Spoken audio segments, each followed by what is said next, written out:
Buenas noches. Primeramente, quisiera agradecer en particular al profesor Dani Alves. ¿Escucha?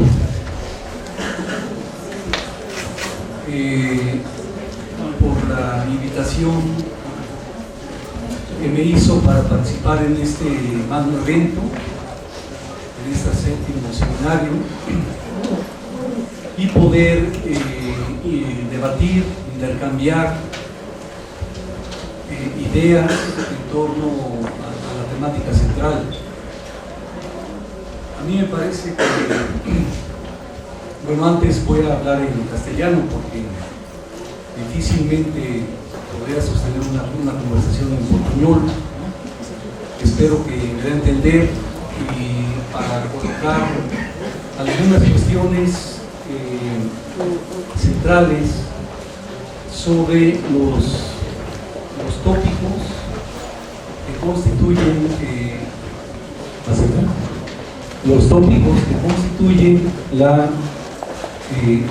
los temas de esta intervención, en esta apertura. Es difícil en media hora plantear una serie de tesis, de hipótesis acerca de la temática del trabajo sin tener que hacer una serie de reflexiones en torno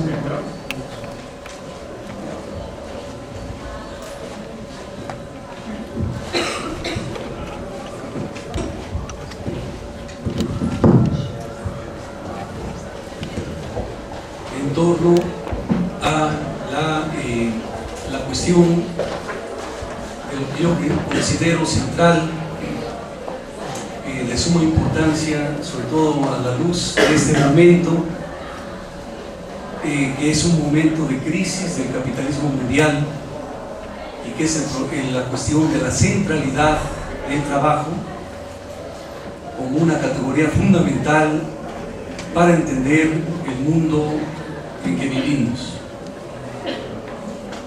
Creo que ahora nos damos cuenta del momento en que estamos, me refiero a la humanidad, los trabajadores, y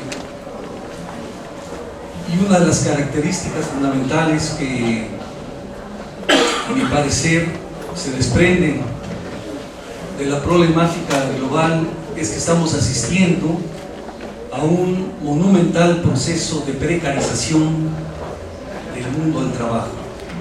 Ya no solamente en los otrora países dependientes, subdesarrollados y atrasados, sino ahora en el propio, en los propios países de lo que llamamos el capitalismo central. Yo diría que, para no ir muy lejos, podemos dividir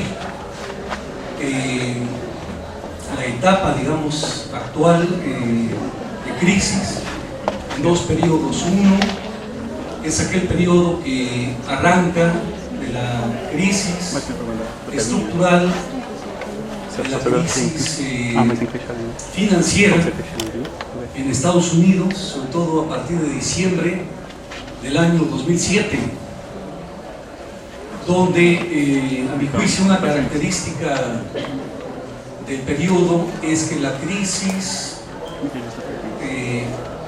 ocurre justamente en lo que podemos decir el centro del sistema.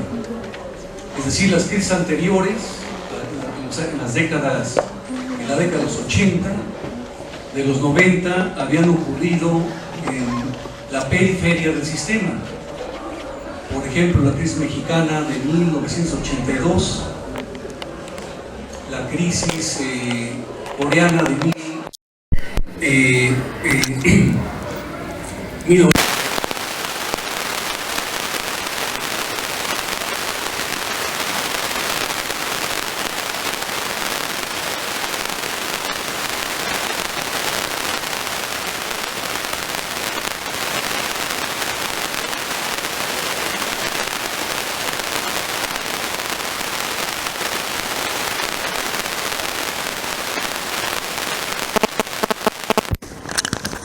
en la esfera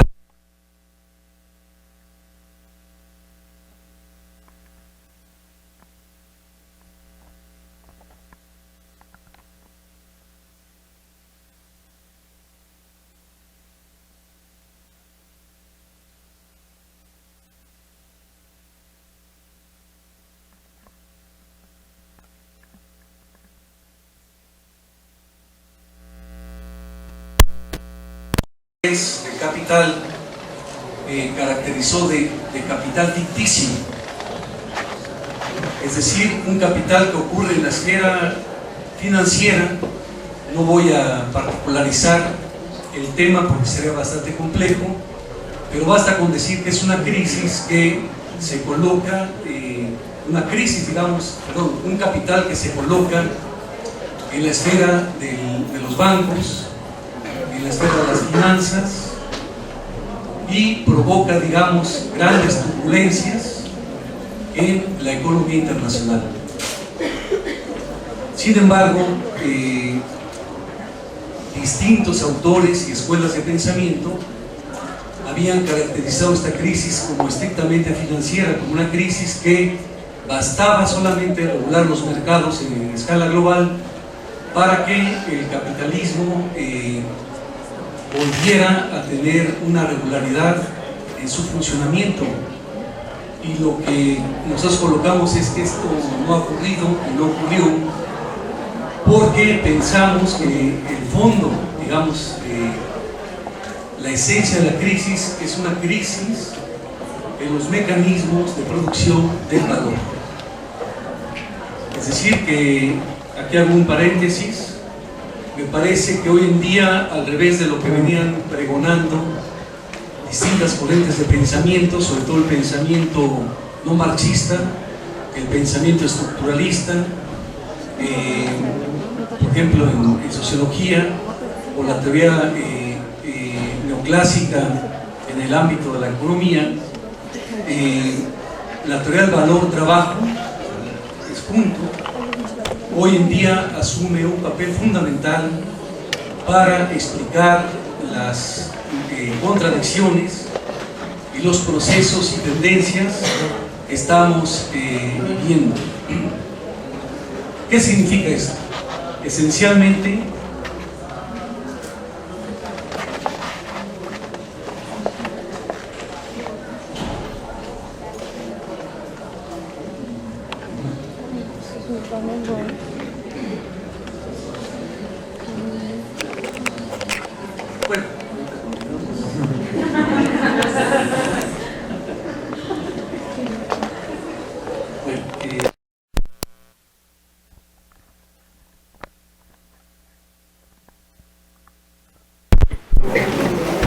suponemos que la teoría del valor-trabajo es fundamental para entender la fenomenología de la crisis y del mundo contemporáneo. ¿Qué es lo que puedo decir en este espacio?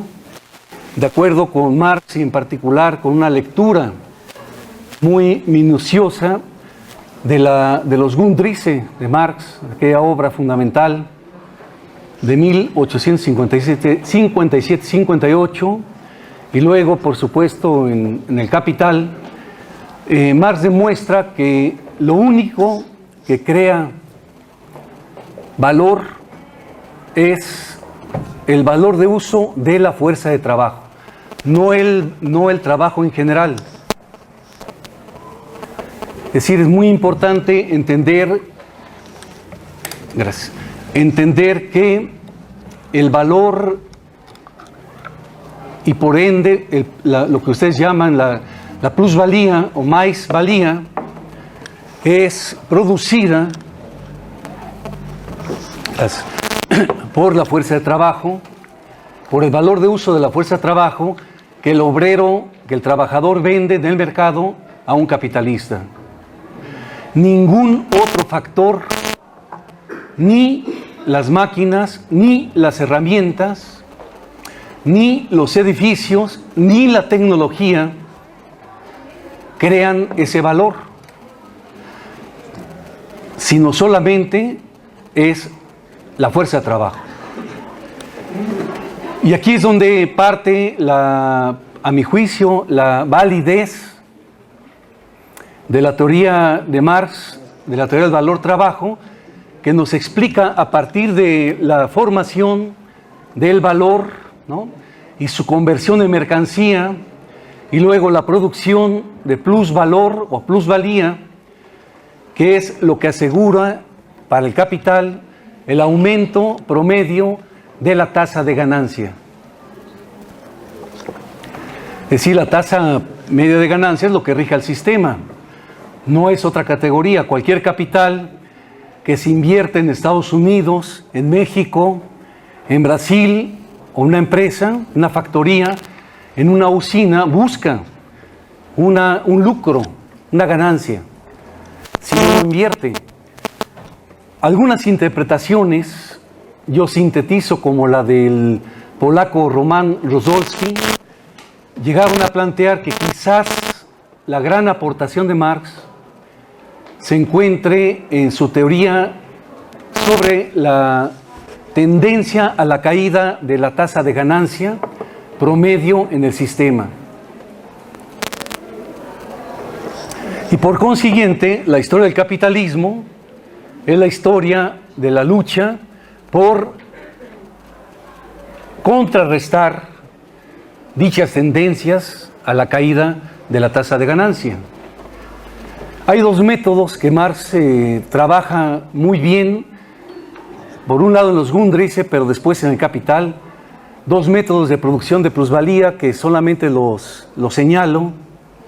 Lo que él llama la plusvalía absoluta, más-valía absoluta, que consiste en prolongar la jornada de trabajo, cuestión que está ocurriendo en todo el mundo hoy en día.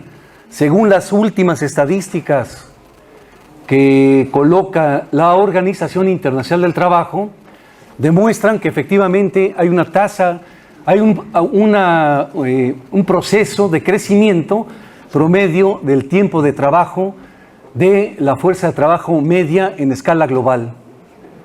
Es decir, el hombre trabajador, el trabajador, la trabajadora, hoy trabaja más en promedio que hace una década o hace 50 años. Esa es una tendencia que se está hoy reforzando. En vez de reducirse la jornada de trabajo promedio, nosotros encontramos en las estadísticas un aumento de dicha jornada con un importante movimiento, que es reducir los salarios promedio que perciben los trabajadores prácticamente de todo el planeta. Más adelante voy a hablar un poquito de la cuestión de Grecia, de España, Portugal, para ver lo que está ocurriendo en esta dirección. El otro método que nos plantea Marx muy rápidamente es la producción de más-valía relativa. Esta segunda forma es la que revoluciona el sistema porque consigue aumentar la capacidad productiva del trabajo a partir de una creciente incorporación de tecnología. Y ojo, aclaro, la tecnología no crea valor, sino lo crea a través de la intermediación de la fuerza de trabajo y la aplicación de lo que llamamos el proceso de ciencia y tecnología que se va incorporando al proceso de producción a escala global. Esos son los dos métodos que plantea Marx, digamos, y cada uno asume formas diferenciadas históricamente de acuerdo a cada uno de los países y de las épocas. Podríamos decir entonces que en el capitalismo actual ambos métodos de producción de más-valía están articulados. En Europa, en Estados Unidos, en Japón, en los países dependientes de América Latina, en los sectores más avanzados, pero existe un tercer mecanismo que descubrió, digamos, o que utiliza un pensador, por cierto, brasileño, ya muerto, el profesor Rui Mauro Marini, que es el autor, creador de la teoría de la dependencia, en la vertiente, digamos, de la reflexión de Marx, ¿no? Hay un libro en particular que ya está editado, afortunadamente, en portugués, en Brasil, que se llama Dialéctica de la Dependencia, y muy sintéticamente Marini retoma a Marx y plantea lo siguiente, que es la tesis, la otra que yo voy a manejar. ¿Qué es la superexplotación del trabajo? Se pregunta Rui Mauro Marini en ese libro y en otros textos de polémica, como uno posterior, donde Marini hace una brillante discusión teórica y metodológica con dos investigadores brasileños, el profesor Fernando Henrique Cardoso y José Serra, alrededor de esta discusión de la superexplotación del trabajo, en aquel tiempo en especial para Brasil. ¿Qué dice Marini en síntesis? Casi una teoría política más que académica. La superexplotación del trabajo es un método genuino del capitalismo que opera en los países de la periferia del sistema. ¿Y en qué consiste? Dice Marini, consiste básicamente en expropiar el fondo de consumo de la familia obrera, de la fuerza de trabajo, y convertir ese fondo de consumo en una fuente adicional de acumulación de capital. En síntesis, dice Marini, en polémica con Cardoso y Serra y con otros autores brasileños y no brasileños, los tres mecanismos, dice Marini: la producción de plusvalor absoluto, la producción de plusvalor relativo y la expropiación del fondo de consumo de los trabajadores, constituyen los tres un régimen específico que él denomina de superexplotación, superexploración de la fuerza de trabajo. Tercera hipótesis o tercera idea, digamos, que colocamos aquí en el seminario, es la siguiente, que en el ámbito de la teoría de la dependencia, y tal y como Marini lo plantea en este texto, es decir, en Dialéctica de la Dependencia, se suponía que la superexplotación en tanto régimen operaba exclusivamente en los países atrasados. Pero la idea que tenemos ahora, la tesis que estamos colocando, y esto es lo que voy a desarrollar inmediatamente, es el proceso que se está generando para generalizar las relaciones de superexplotación del trabajo dentro de los propios países altamente desenvolvidos. Es decir, ya no se trata tanto de una categoría que opere en países en condición de dependencia estructural, de dependencia de los países desarrollados, sino que ahora cada vez más comienza a generalizarse ese régimen de superexplotación en países como Estados Unidos, Japón, por supuesto la Unión Europea y otros países que se consideraban países que conseguían para los trabajadores a través de lo que se llamó el welfare state, mejorar las condiciones de vida y de trabajo para la población. Hay una serie de información empírica que permite demostrar ya esta tendencia estructural del sistema capitalista global en el sentido de avanzar, por un lado, precarizando la fuerza de trabajo, por otro lado, flexibilizando las relaciones del trabajo con el capital y, por último, instaurando el régimen de la superexplotación del trabajo en países desarrollados. Nosotros vemos, por ejemplo, actualmente la situación en Grecia. Como sabemos, hace unas 2 semanas se aprobó un plan de austeridad a la población griega, que consiste en que el Fondo Monetario Internacional y el Banco Mundial y la Unión Europea autorizaron la cantidad de 110.000 millones de euros para reducir el déficit público. ¿En qué consiste este plan? Primero, una reducción de los salarios de los trabajadores. Y aclaro, Grecia es un país que tiene 11 millones y medio de habitantes, alrededor de 12 millones, la mitad de los cuales son trabajadores y trabajadoras.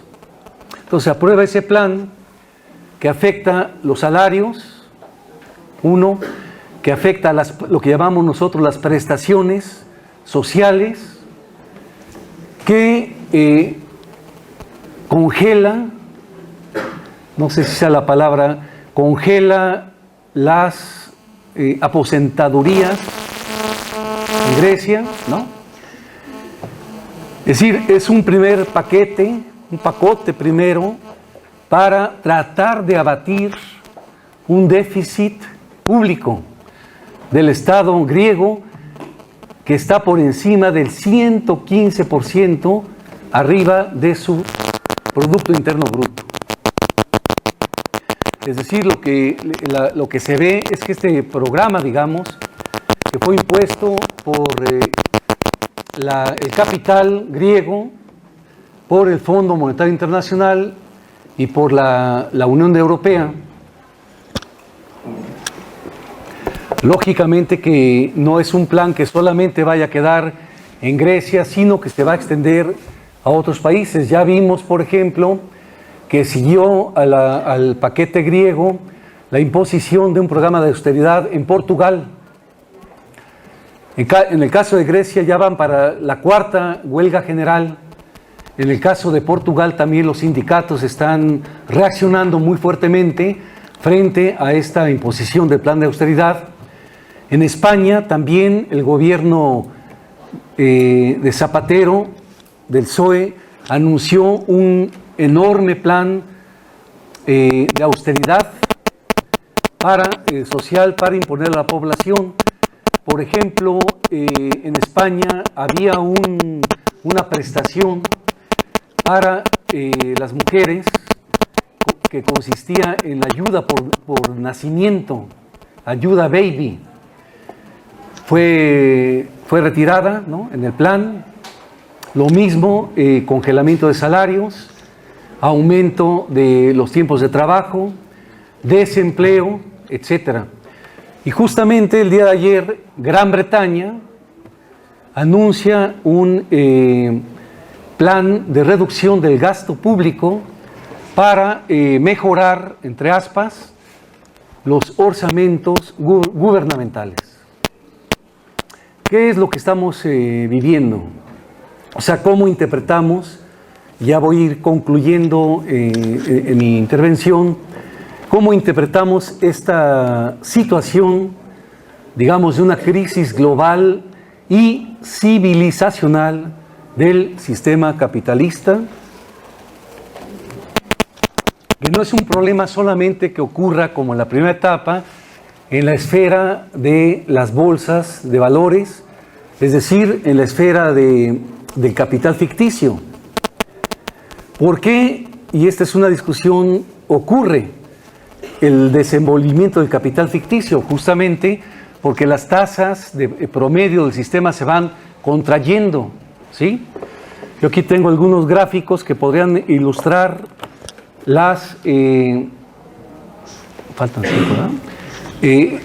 Que podrían demostrar, no voy a entrar a las gráficas porque me quedan 5 minutos, pero cómo el promedio del sistema, las tasas de crecimiento media están, sobre todo en Europa, están cada vez más en caída, es decir, hay una disminución relativa de la tasa histórica de crecimiento económico de los grandes países del capitalismo avanzado.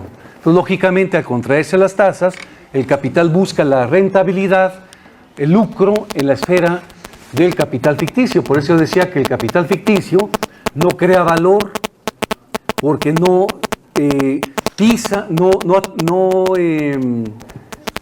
baja, digamos, para invertirse en la esfera de la producción. Entonces, al contraerse las tasas, como está ocurriendo hoy en día en el promedio europeo, donde para 2010 y 2011 las tendencias son a la caída, incluso a una tasa negativa de crecimiento económico en las economías, sobre todo del sur de Europa, lógicamente el capital sigue fluyendo hacia la esfera financiera.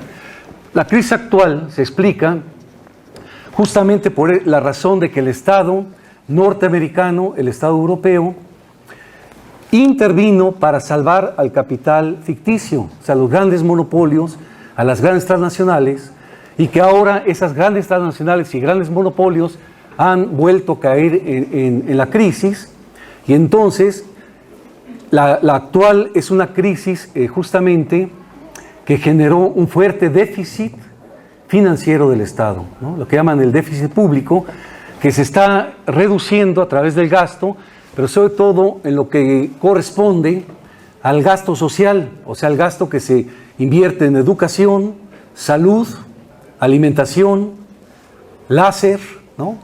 Y otros rubros importantes de la reproducción de la fuerza de trabajo.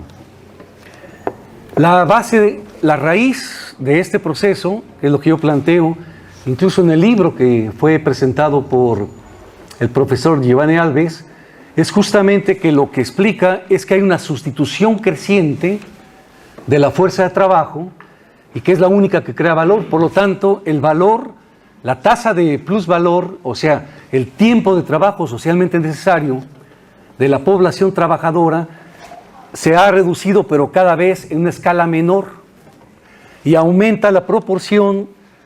Lástima que no tengo pues, las gráficas para explicarlo.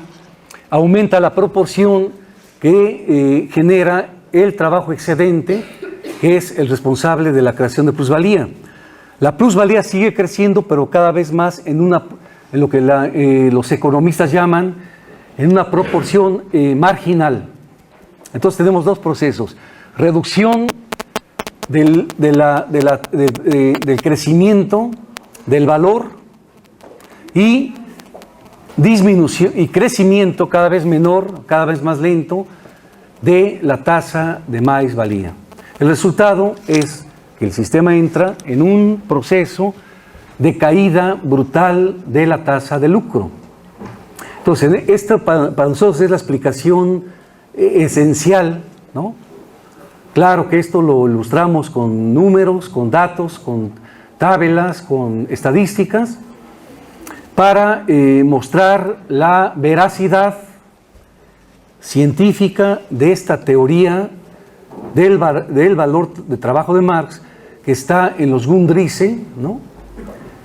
Muy bien trabajada, y donde por último Marx explica que justamente por esa razón la propia revolución tecnológica, la propia revolución técnico-científica se vuelve superflua para el capital.